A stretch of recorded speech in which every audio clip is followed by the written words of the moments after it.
কৃষ, কৃষ, তুই ফিরে এসেছিস শুনলাম। তাড়াতাড়ি বাইরে আয়, খুব দরকার। আরে জমিদার মশাই, আপনি এখানে? কি হয়েছে? আপনাদের দুজনকে এরকম বিধ্বস্ত লাগছে কেন? সর্বনাশ হয়ে গেছে বাবা। আমার মুন্নিকে রাক্ষস ধরে রেখেছে। ওর প্রাণের বদলে রোজ একটা করে গরু, ছাগল, ভেড়া পাঠাতে হচ্ছে।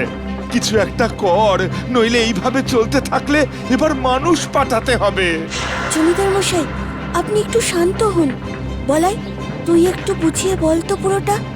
তুই যখন মামার বাড়ি গিয়েছিলিস, আমি ওই ঢিবিটার উপর একটু বসছি।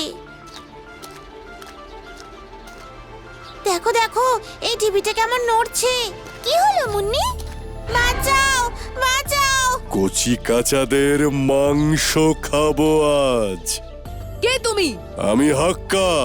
কি করলে ওকে ছেড়ে দেবে বলো? যদি জমিদার রোজ আমার জন্য একটা একটা করে মানুষ, গরু বা ছাগল পাঠায়। আপনি চিন্তা করবেন না জমিদার মশাই, মুন্নিকে সাথে নিয়ে তবেই ফিরব।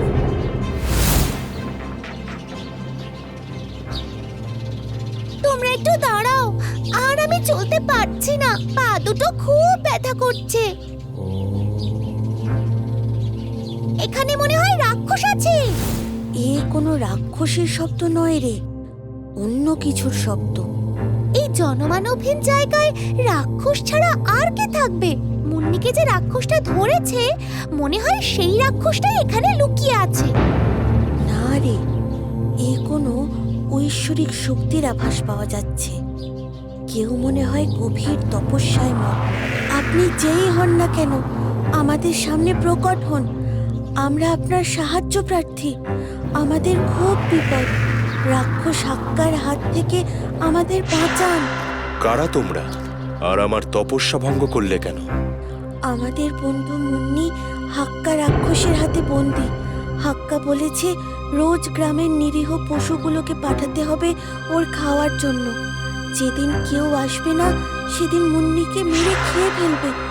আমরা ওকে উদ্ধারের জন্য চাচ্ছি, আপনি আশীর্বাদ করুন। শয়তান হাক্কাকে সহজে পরাস্ত করা যাবে না।